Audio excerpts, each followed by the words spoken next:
إن الحمد لله نحمده ونستعينه ونستغفره ونؤمن به ونتوكل عليه ونعوذ بالله من شرور أنفسنا ومن سيئات أعمالنا من يهده الله فلا مضل له ومن يضلل فلا هادي له وأشهد أن لا إله إلا الله وحده لا شريك له وأشهد أن محمدا عبده ورسوله أما بعد فأعوذ بالله من الشيطان الرجيم بسم الله الرحمن الرحيم يا بني إسرائيل اذكروا نعمتي التي أنعمت عليكم وأني فضلتكم على العالمين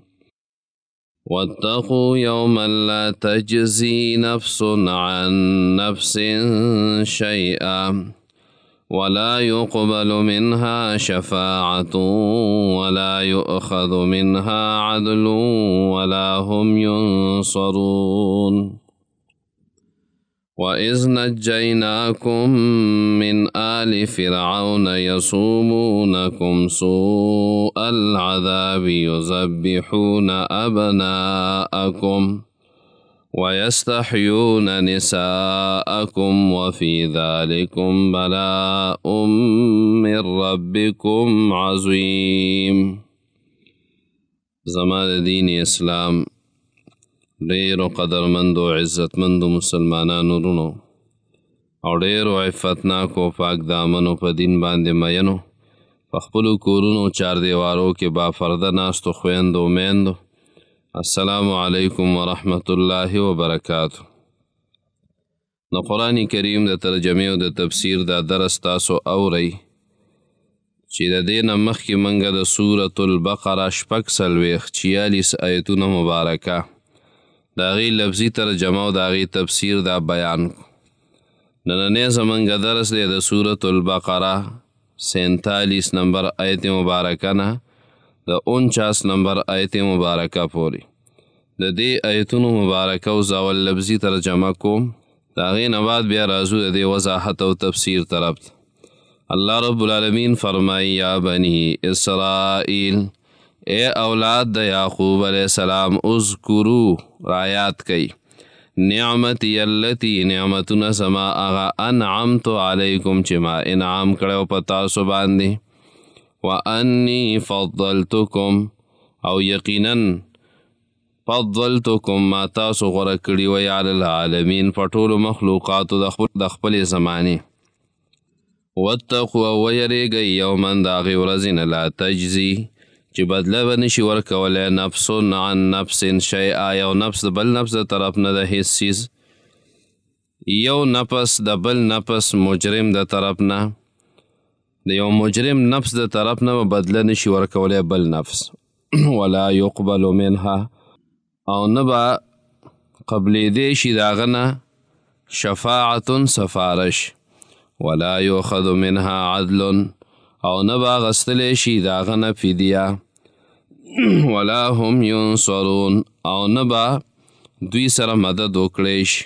وإذ نجیناکم او کله چې موږ نجات درکو تاسو ته من آل فرعون د فرعونیانو نه یصومونکم چې رسول به تاسو ته سوء العذاب رسول به تاسو ته عذابونه سوء العذاب بد عذاب یذبحون ابناءکم چې حلالول به ستاسو هلکان ویستحیون نساءکم او ژوندی به پرېښودلې زنانه ستاسو وفي ذلكم بلاء او په دې کې امتحانو من ربکم ستاسو د رب د طرفنا عظیم لوی وفي ذلكم بلاء من ربکم عظیم او په دې نجات کې د الله د طرف نه یو انعامو دا انعام ستاسو د رب د طرف نه الله وی عظیم لوی.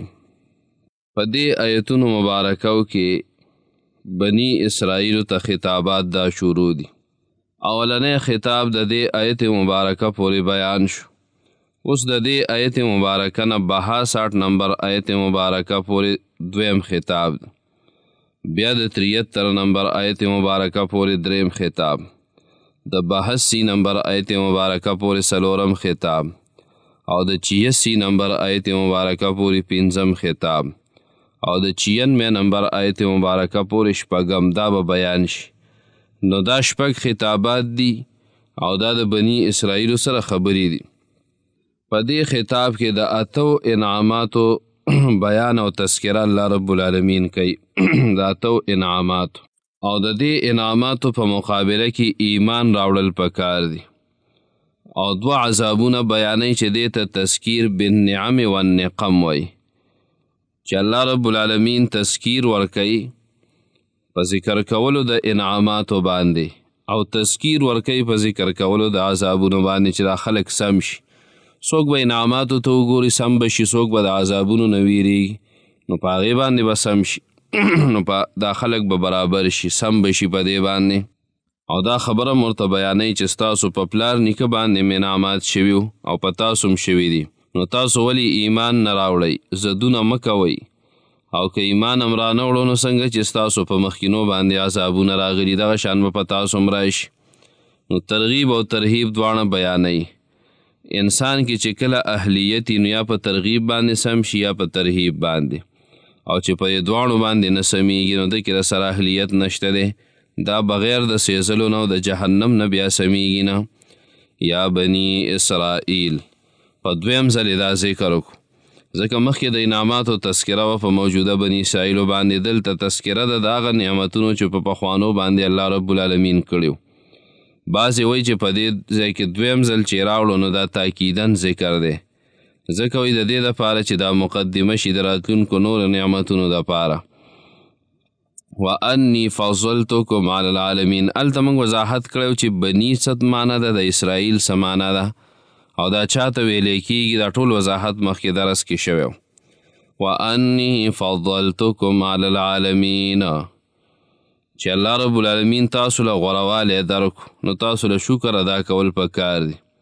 چې کله الله رب العالمین یو انسان له علم ورکي، یا ورله بچی ورکي، یا بچی عالم شي، او یا هغه څوک چې الله رب العالمین زموږ سره د قرآن کریم په دې درس کې شریک کو، نو دا ټول د الله نعمتونه دي. نو په دې باندې د الله رب العالمین شکر کول پکار دي. اوس دوی ته دا فضیلت په څه باندې ورکړی شوی و؟ نو دا په بالکتاب والنبوه سوره مائده کې الله رب العالمین فرمایي وَإِذْ قَالَ مُوسَى لِقَوْمِهِ يَا قَوْمِ اذْكُرُوا نِعْمَةَ اللَّهِ عَلَيْكُمْ. کله چې ویل موسی علیه السلام خپل قوم ته ای زما قوم رعایت کوئ نعمتونه د الله چې په تاسو یې کړي دي. کوم نعمتونه و؟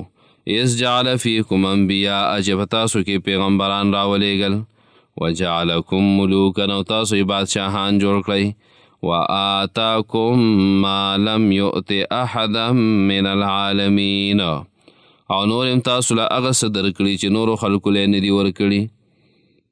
نو د عامو نعمتونو نه وروستو ذکر د خاص نعمتو شو، او د عالمین نه مراد د هغه زمانې خلک دي. دلته یو سوال دا راځي که یهود او نصارا سوال وکړي چې ستاسو قرآن کې دي چې بني اسرائیل ټول مخلوق کې غوره دي، نو د هغې یو جواب دا دی چې په العالمین کې الف لام عهدي دي. ای عالمي زمانهم، د خپلې زمانې په عالم باندې غوره، عالمي زمانهم. او د نبي صلی الله علیه وسلم د راتلو نه بعد د دوی غوروالی ختم شوی دی. نو که په نبي صلی الله علیه وسلم باندې ایمان راوړي نو دوی ته به 2 اجرونه به ورته میلاو شي. او دا و چې هغه زمانه کې هم غوره و، دې زمانه کې هم غوره خلکو کې داخل شو، او کران نه وړي نو بدترین مخلوق. او د دې امت نه ځکه نشي غوره کېدی چې سوره بقره کې الله رب العالمین فرمایي، رستو به راشي 142 کې الله رب العالمین فرمایي وَكَذَلِكَ جَعَلْنَاكُمْ أُمَّةً وَسَطًا لِتَكُونُوا شُهَدَاءَ عَلَى النَّاسِ وَيَكُونَ الرَّسُولُ عَلَيْكُمْ شَهِيدًا. چې الله رب العالمین تاسو یو غوره امت ګرځولی یئ، د دې دپاره چې تاسو ګواه شئ لتکونو شهداء علی الناس او پیغمبر په تاسو باندې ګواهي وکړي. او سورة آل عمران کې الله رب العالمین فرمایي، سورة آل عمران 110 نمبر آیت مبارکه کې، کنتم خیر امة اخرجت للناس تأمرون بالمعروف وتنهون عن المنکر وتؤمنون بالله ولو آمن أهل الكتاب لكان خيرا لهم. الله وی تاسو غوره امت یې چې د خلکو د اصلاح دپاره تاسو ایستلی شوي یئ. ستاسو کار به صحیح، تأمرون بالمعروف وتنهون عن المنکر، چې تاسو به امر بالمعروف کوئ او نهی عن المنکر به کوئ. وتؤمنون بالله، او په الله باندې به ایمان لرئ. که اهلی کتابو ایمان راوړی وی نو د دې دپاره دا ډېره غوره وه. نو په هغوی کې ځینو ایمان راوړو، ځینې پکې دغه شانتې فاسقان پاتې شو.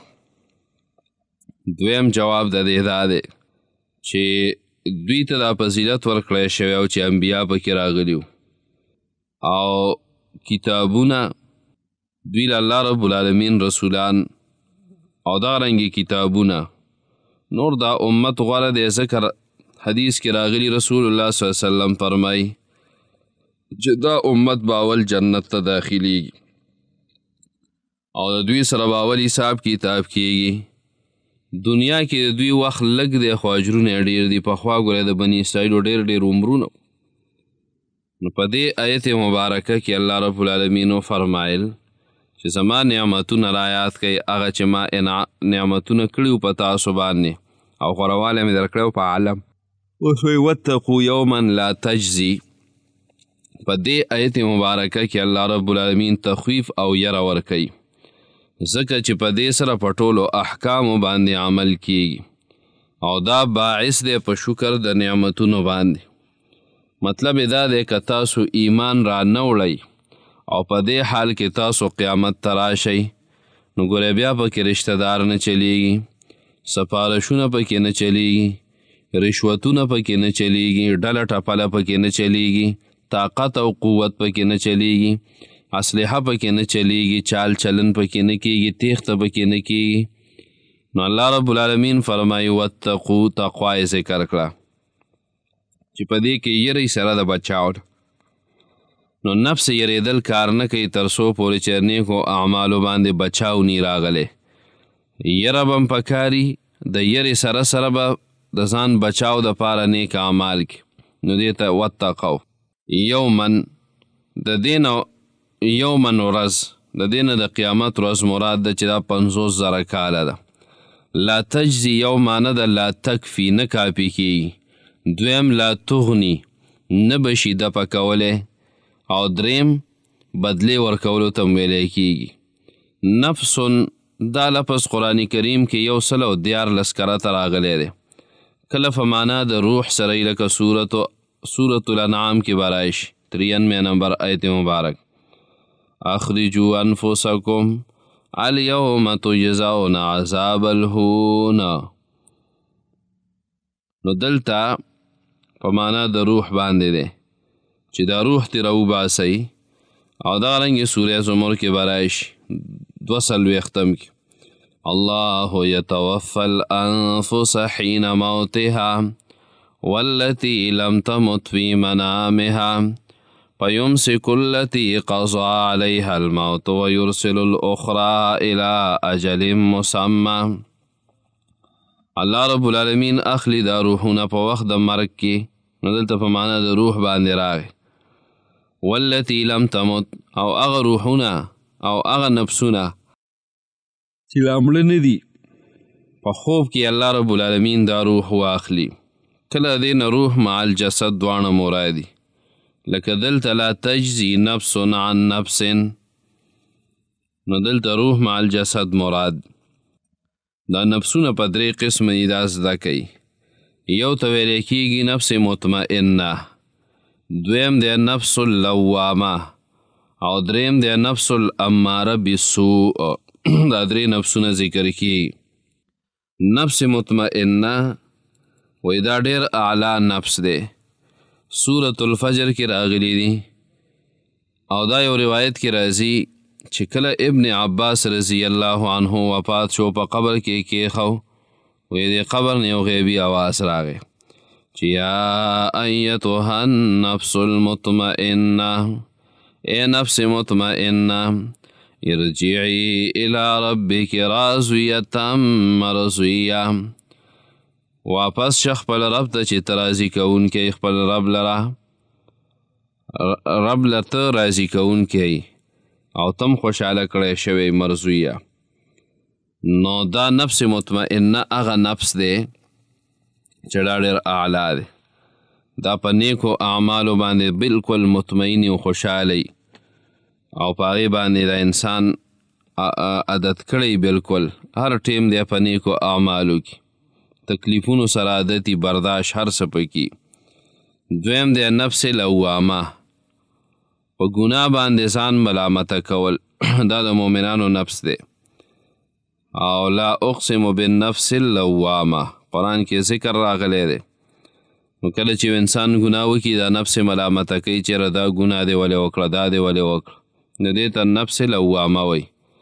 دریم نمبر نفس الاماره بالسوء هغه نفس چې په ګناه باندې امر کوي دا د مشرکانو د کافرانو نفسونه دي او دا د 14مه سپاره اوله کې راځي وما ابرئ نفسي ان النفس لاماره بالسوء الا ما رحم ربي ان ربي لغفور رحيم. نو نفس اماره بالسوء دا هغه نفس دی چې په ګناه باندې اماده کول. او شیئا دا مفعول مطلق دی لا تجزی د پاره یا مفعول به دی. شیئا من الاغناء او شیئا من الکفایت.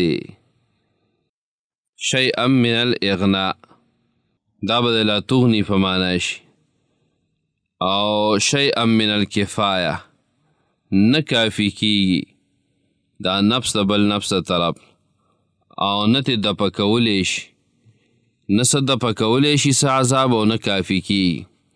ولا يقبل منها شفاعة داغه کم پاک نفس چې دی داغه نه به سفارش نه قبلیږي.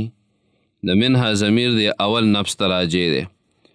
سفارش ته دی خو د مؤمنانو ګناهګارانو دپاره د کافرانو د مشرکانو دپاره د هغې دپاره سفارش نشته دی چې کم کافر دی او کم مشرک دی.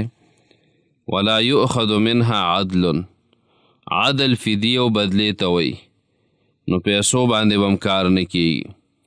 دویم عدل کله په معنا د انصاف سره هم راځي. ولا هم ینصرون ملګري به هم ورسره مدد نشي کولی. ګوره دنیا کې چې یو کس کله جیل ته لاړ شي پولیس یې ونیسي یا جیل کې دی راګیر شو نو په څلورو طریقو باندې انسان بچ کیږي. یو په ضمانت باندې چې څوک یې ضمانت وکړي. دویم چې داسې خلک راشي چې د هغوی لاس رسي خبره یې ځای نیسي اثر رسوخ والا با اثره خلک. او دریم نمبر چې د پیسې ولګوي مال دولت ولګوي. او څلورم نمبر چې خلک یې ډیري او ډله پریس یې وایي او په زور باندې ورشي او په دې جیل باندې حمله وکړي او رازادي کړي. نو په آخرت او په قیامت کې دا څلور واړه طریقې نه چلیږي ضمانتونه پکې نه چلیږي او داسې با اثره څوک نشته دی چې الله رب العالمین باندې د هغه خبره ورځی شي نو دغه به هم پکې نه وي. دریم نمبر دا چې مال دولت په هغه ورځ باندې هېڅ حیثیت نه لري دا به هم پکې نه وي. او اول خو د چا ډله پره نشته دی ډلې ملې به پکې نه وي بلکل ځکه هر طرف ته نفسي نفسي آواز وي هر سړی به د خپل ځان غم کوي. او په دغه ورځ باندې یوم یفر المرء من اخیه و امه و ابیه و صاحبته و بنیه لكل امرئ منهم یومئذ شأن یغنیه. په دغه ورځ باندې به هر یو کس پلار به د بچي نه تښتي دغه شانتې د مور نه به تښتي او د خپلې ښځې نه به تښتي. نو دا هغه نږدې رشتې دي چې د دې نه په دغه ورځ باندې تېښته کیدی شي نو ته ووایه چې څنګه به ډله پره څوک د بل چا په ځای باندې په کار راشي.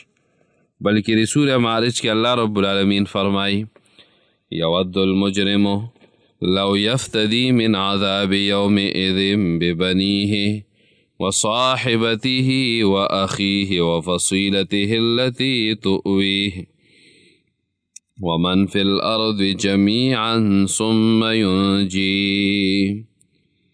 په دغه ورځ باندې یو مجرم سړی دا غواړي چې په فدیه کې د خپل بچي ورکړي، خپله ښځه په فدیه کې ورکړي، خپل وروڼه په فدیه کې ورکړي، خاندان په فدیه کې ورکړي، خو چې ده ته نجات میلاو شي.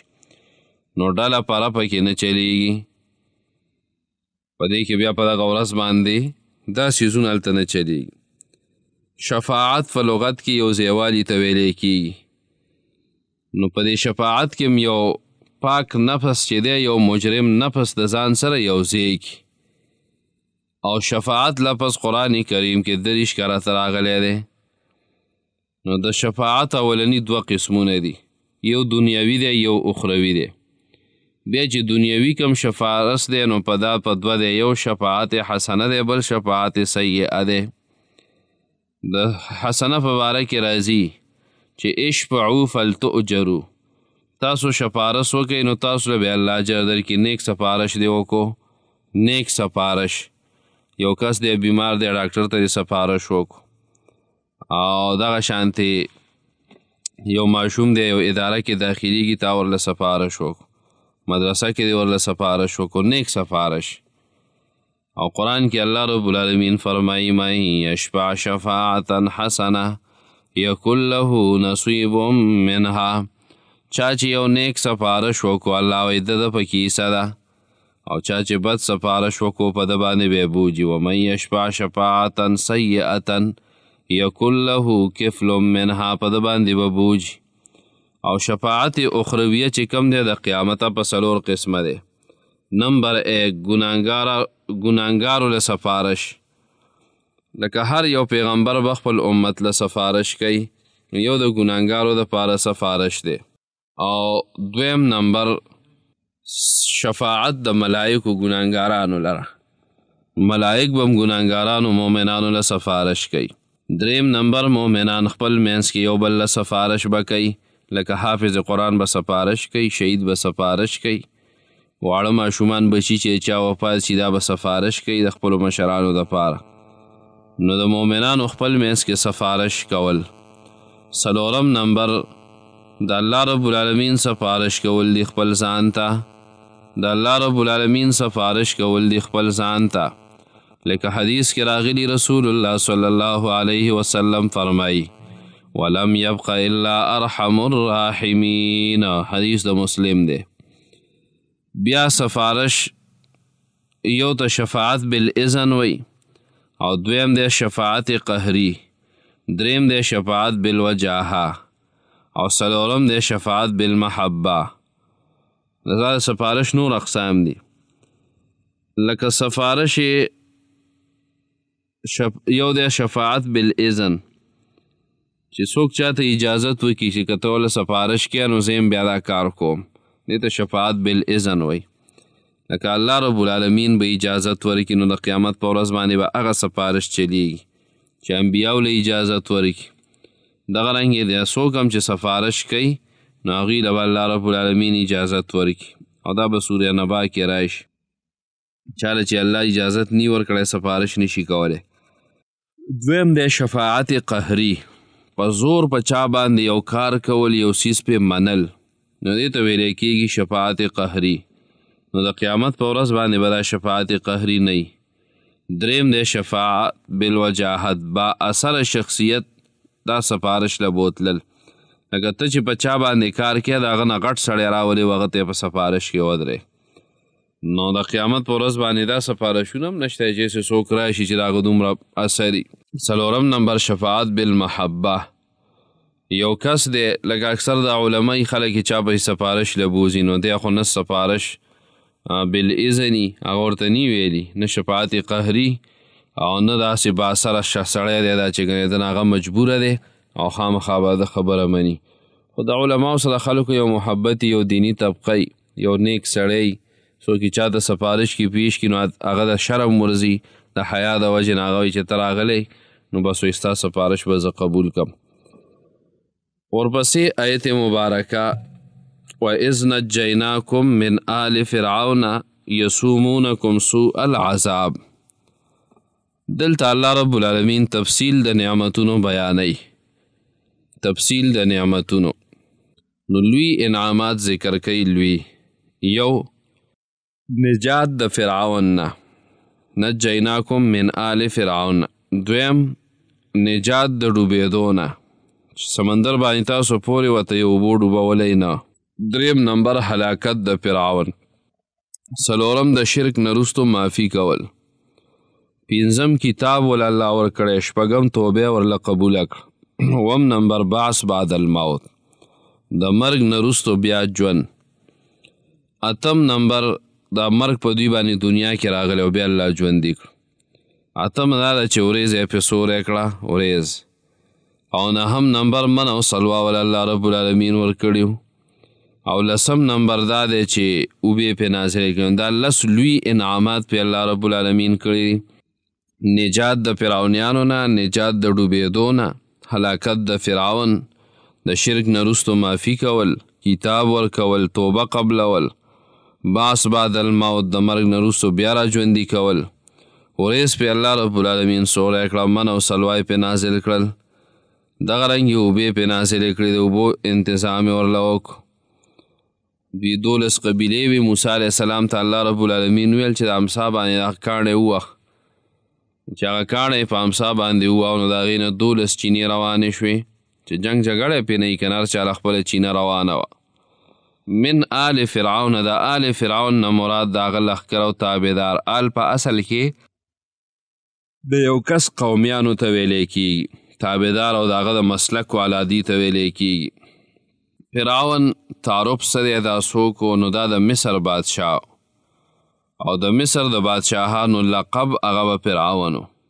لکه د روم بادشاه ته قیصر وی، د پارس بادشاه ته کسرا وی، د یمن بادشاه ته توبع وی، او د حبشې بادشاه ته نجاشي وی، او د هند کافر بادشاه ته بطلیموس وی. نو دا ټول نمونه اوس د پاکستان چې کم مشر نو هغه ته صدر وی یا ورته وزیر اعظم وی. او دغه رنګې د نورو ملکونو کې هر یو ملک د هغې د صدر او د وزیر اعظم نوم چې دی نو هغه جدا جدا وي. د فرعون خپل نوم ولید ابن مصعب ابن ریان و. ولید ابن مصعب ابن ریان. وهب ابن منبه هغه وایي چې د خپل نوم قابوس. دا د موسی علیه السلام په دور کې راغلی دی، تقریبا 4.5 کاله د عمر او دی په ټول عمر کې چرته نه دی بیمار شوی. ګوره دا بیماری د الله یو لوی نعمت. حدیث کې راغلی پیغمبر علیه السلام فرمایي چې بیماری کله په مؤمنانو باندې راشي نو کان کفارة له لما مضى، د ده د مخکینو ګناهونو دپاره دا کفاره شي او پیدا په بیماری کې دی. او دویم وموعظة له فیما یستقبلو، په مستقبل کې او په آینده ژوند کې دا د ده دپاره یو نصیحت شي، ده ته الله وریاد شي، آخرت وریاد شي، دی خپله کمزوري وپېژني. دا هر څه د ده 4.5 کاله عمر دی او ده باندې د سر دړ هم نه دی راغلی او دی بیمار شوی هم نه دی. نو چې د دې څیزونو نه دی بلکل بچ پاتې شوی دی نو په ده کې بیا تکبر و، په ده کې جباریت، ډېر یو جبار او ظالم انسان او ظلمونه به یې کول. نو بیماری یو لوی نعمت او د هغې تذکرې به انشاءالله ځای په ځای باندې راځي کوو به. نو که کم بیمارانی صبر دی کوي الله به له دې بدله کې جنت ورکړي. خفه کېږي دې نه په بیمارۍ باندې او سینې دې غټې ساتي. که دنیا کې په ده باندې فرض که پریزونه دي او یا دی ګرځېدی نشي وغیره وغیره نور تکلیف دی، خو چې دی صبر کوي الله پې وله جنت ورکړي. د ده عقیده څه وه؟ د عقیدې باره کې هم د علماو مختلف اقوال دي. څوک وایي چې دا د معطلو نه و، کوم ته چې موږ دهریه وایو چې هیڅ هم نه مني، او څوک وایي چې دا مشرک و. الله رب العالمین یې منو خو د تکبر د وجې نه یې ځان ته رب ویلی و. یسومونکم سوء العذاب. یسومون سام دا چاته تکلیف ورکولو ته ویلی کېږي او سوء العذاب د دې نه مراد ناکاره سزاګانې دي. لکه دوی به څه چل کا او بچي بیا ورله حلالول. دا څومره یو ګران کار دی چې یو ماشوم زوی د چا پیدا شي. دغه ټیم کې د دې مور او د پلار په زړه کې څومره محبت پروت او دا ظالمان به رالل، پوجیان به رالل او هغه ماشوم به حلال کو، یا به ورته په خوله باندې او په مرۍ باندې لاس کېښود او بس مړ به یې کو. خو یذبحونه معنه دا ده چې ذبحه کول بیا حلالول بیا وله بچي. دا څومره یو سخته سزا ده. د دې نه بله سخته سزا څه کیدی شي؟ دویمه دا ده چې خادمان بیا ترې جوړول. د دې چې کم نوجوانانو یا یو کال بیا وله ماشومان ذبحه کول او یو کال چې ونه هغه بیا نه ذبحه کول، هغه بیا ژوندي پرېښودل. چې کم بیا ژوندي پرېښودل او غټ به شو نو په هغوی باندې بیا پریکاته کې خپل خدمتونه کول، منډې ترړې بیا پرې والې، سخت سخت کارونه بیا پرې کول او چې نه بیا کول نو سزاګانې بیا وله ورکولې، وجل بې په هېڅ باندې هم پروا نه کول. نو دا څومره یو لوی عذاب دی. د دې نه الله رب العالمین خلاص کړل. درېیمه دا وه چې په دوی باندې بیا زمینداري کوله. د په دې بني اسرائیلو باندې بیا خپلو پټو کې یوې کولې، ګوډونه بیا پرې کول، په پټو کې بیا پرې اوبو خرې کولې، لونه بیا پرې کول، فصلونه بیا پرې سنبالول. زمینداره څومره ګران کار دی، دې ته یې نیولي وو او دا بیا پرې کول. نو دا پرې یو بل عذاب. یو بل کار به فرعونیانو په بني اسرائیلو باندې دا کاو چې د غرونو نه بیا پرې ګټې راوړې، ګټې بیا پرې راوړې او دلته بیا خپلې بنګلې جوړولې، کورونه بیا جوړول، بلډینګونه بیا جوړول او په هغې کې به ښه په آرام باندې اوسېدل او په دې ګرمۍ کې او په یخنۍ کې او د سختو مشکلاتو پریشانو سره د ظلم په طریقه باندې په دوی باندې بیا ګټې را چلولې او هغه بیا فرعونیانو به په هغې باندې ځان له محلات جوړول. یو بل سوء العذاب دا و چې کچه خښتې بیا پرې جوړولې. دا کچه خښتې جوړول دا ځان له یو لوی عذابي او بیا بیا پرې دا پخولې په اور کې، په بټۍ کې. نو تاسو که چېرته څوک تلي دې بټو ته، په دې بټو کې چې دا کم کچه خښتې جوړوي او د دې محنت ته وګورئ چې دا خټه را دغه کې خاوره راوړي او بیا پکې اوبه اچوي او بیا یې اغږي او چې خټه ښه برابر جوړه شي نو بیا ناسي د هغې نه په اسوانچه کې اچوي او د دې نه دا کچه خښتې جوړوي، بار بار لګیایي په دې کې. نو دا څومره یو ګران کار دی. بله دا وه چې په دوی باندې بیا کورونه جوړول، کچه کورونه، د خښتو کورونه، چتونه اچول، دوی بیا په دې کې اخته کړي وو. او دې نه علاوه په بعضې بني اسرائیل داسې وو چې په هغوی باندې به ترکاڼي بیا پرې کوله، دا دروازې جوړول او د لرګي نه دا قسمه قسم څیزونه جوړول، دا بیا پرې کول. اوس زنانه وې په کورونو کې، دا خو یې د نارینهو باندې بیا وله دا کارونه کول. خو چې کمې زنانه وې نو په هغوی باندې بیا جامې ګنډلې. د فرعونیانو په کورونو کې او د هغوی د وزیرانو سردارانو په کورونو کې به جامې اینځلې، لوښي به یې اینځل، ځای به یې ورله جارو کاو او بعضې روایاتو کې راځي ماشومان بیا وله قلارول. دا په زور باندې او په ظلم باندې، دا نه چې ګنې دوی له مزدوري ورکوله او دوی ورڅخه په خوشحالۍ باندې کار کاو، نه، دا دوی د ظلم په طریقه باندې کاو. ابناءکم، ماشومان بچي بیا وله د پیدایش په وخت کې ذبحه کول، حلالول بیا وله ماشومان بچي. اوس ویستحیون نساءکم، د دې دوه معنی دي. یو دا چې استحیا د حیا نه اخیستی شوی دی، یعنی بې حیا کولې به زنانه ستاسو او دا په دې طریقه باندې چې کومې زنانه به حاملې شوې، د هغه زنانو حمل کتل، لکه خپل کسان یوه بیا رالل او زنانه به یې کتې. د څومره یو لوی بې حیایي ده په دې کې. نو زنانه به یې وله بې حیا کولې او هغه ټیم کې خو دا ټسټونه او داسې دا څیزونه نه و، نو په لاسو باندې به یې کتې. نو دا څیزونه څومره د بې حیایي خبره وه. او دویمه دا ده چې دا د حیات نه اخیستی شوی دی په معنا د ژوند سره، یعنی ژوندی بیا پرېښودلې جینکۍ ستاسو. دا هم په دې طریقه عذاب دی چې نارینه کم شي ځکه وله حلالۍ او زنانه سیوا شي. نو زنانه بیا ورله ژوندی پرېښودلې د دې دپاره چې خاص هم زنانه دي، نه جنګ کولی شي، نه حکومت اخیستی شي، نه بل څه نه بل څه. نو په هغوی باندې بیا د کور کارونه کول، خدمتونه بیا پرې کول. زنانه وې نورې فایدې بیا هم ترې اخیستې. بلاء، دا امتحان ته ویلی کیږي او ذالک اشاره دغه مصیبتونو تکلیفونو ته یعنی الله رب العالمین در باندې سخت امتحان راوستی او په دغه امتحان کې بیا کامیاب کړی نو دا یو لوی نعمت و نو په دې کې امتحانو من ربکم عظیم ستاسو د رب د طرف نه لوی ستاسو د رب د طرف نه په دې کې یو لوی امتحانو او تاسو په دې کې کامیاب شوئ نو دا کامیابی په دې امتحان کې دا یو لوی نعمت او یا ذالک اشاره د نجات ته او بلاء و انعام ته وایي نو ذالک معنی دا ده چې دا نجات بلاء دا انعامو من ربکم ستاسو د رب د طرف نه عظیم لوی دا ستاسو د رب د طرف نه یو لوی انعامو دی آیتونو مبارکو دی لفظي ترجمې ته دوباره ګورئ یا بنی اسرائیل اذکروا اے اولاد د یعقوب علیہ السلام اذکروا رایات کئی نعمتی زما نعمتنا التی اغا انعمت علیکم چې ما کړي و په تاسو باندې زما اغا نعمتنا رایات کئی چې کوم نعمتونه مې په تاسو باندې کړي و چې د هغې تذکره مخکې وشوه وروستو یم تفصیل بیانیږي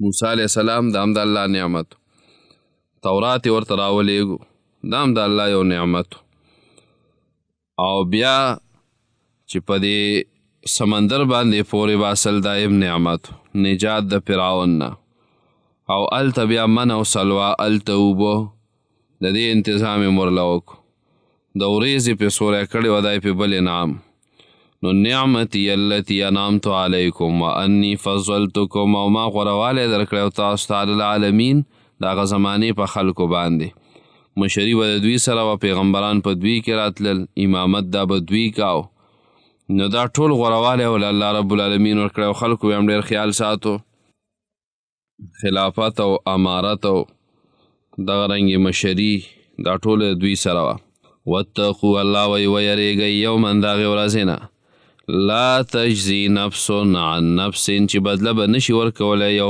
پاک نفس د یو مجرم نفس د طرف نه شیئا د هیڅ څیزه ولا يقبل منها شفاعة او نه به قبول کړی شي د دې نفس نه سفارش او نه به شي قبلېدی د هغه نه سفارش د دې پاک نفس د طرف نه دا کوم چې د مجرم دپاره سفارش کوي دا سفارش به نه قبلیږي ولا یؤخذ نه به اخیستلی شي منها د دغه نفس د طرف نه عدل څه پیدیه او بدله به هم ترې اخیستلی کېږي ولا هم ینصرون او نه به دوی سره امداد وکړی شي نو نه داسې ډله ټپله شته دی نو ګوره نه پکې ضمانت شته نه پکې رشوت چلیږي او نه په دې کې سفارش هغه سفارش چې هغه په زوره باندې سفارش دی شفاعت قهري یا دی چې با اثره کس دی او هغه سفارش وکړو او یا محبت دی د هغې د وجې نه صرف د الله رب العالمین اجازت او دغه اجازت به انبیاو ته کوي مؤمنانو ته بیا کوي په دغې باندې کار کېږي بل په نیکو اعمالو باندې خلاصېدل دي نو ولا هم ینصرون نه ډله ټپله شته دی چې راشي او د دې خپل کس دپاره منډه ترړه ووایي او ډېر سخت امداد یې وکړي او جنګ وکړي او دی راخلاص کړي وإذ نجیناکم الله وایي کله چې موږ نجات درکو تاسو ته من آل فرعون د فرعونیانو نه کله چې موږ نجات درکو تاسو د فرعونیانو نه یسومونکم چې رسول به تاسو ته سوء العذاب بد عذابونه د هغې تذکره وشوه چې ماشومان یذبحون ابناءکم ماشومان بچي بیا والله علالول د دې نه بل غټ عذاب صحیح ویستحیون نساءکم او ژوندی به پرېښودې ستاسو زنانه جینکۍ او بیا ژوندی پرېښودې یا دا ده چې نساءکم ستاسو چې کومې زنانه وي نو هغې به بې حیا کولې وفي ذلکم بلاء او الله وی په دې نجات کې بلاء انعام من ربکم ستاسو د رب د طرف نه عظیم لوی په دې کې ستاسو د رب د طرف نه یو لوی انعام په دې باندې نن زموږ درس د اختتام ته ورسېد دعا وکړئ اللهم انا نسألك الهدى والتقى والعفاف والغنى رب اجعلني مقيم الصلاة ومن ذريتي ربنا وتقبل دعاء ربنا اغفر لي ولوالدي وللمؤمنين يوم يقوم الحساب ربنا اغفر لنا ولإخواننا الذين سبقونا بالإيمان ولا تجعل في قلوبنا غلا للذين آمنوا ربنا إنك رؤوف رحيم ربنا هب لنا من أزواجنا وذرياتنا قرة أعين واجعلنا للمتقين إماما. الله ستاد کتاب ستاد پیغمبر صلی الله علیه وسلم د احادیث استاد دین پویا منګل راک الله د عمل توفیق فراک نور ته د رسول توفیق منګل راک استاد دین خادمانم الله جوړ زړونم په الله صفاک مشکلات او پریشانونو مسات او ګناهونه الله معاف زمونږ چې څومره اوریدونکي دي الله ټول مشکلات حل کا پریشانی ختم کا د بیمارونو وسات الله زمونږ مردگانو واخه او الله زنکدن قبر اخرت دې مرحلو کې کامیاب کړه ذلت او رسوایی نم پکې وسات او الله د حوض کوثر وبم ستاد حبیب د لاسونه نصیب کو په اخره کې الله دا کلمه په جبه کې لا اله الا الله محمد رسول الله.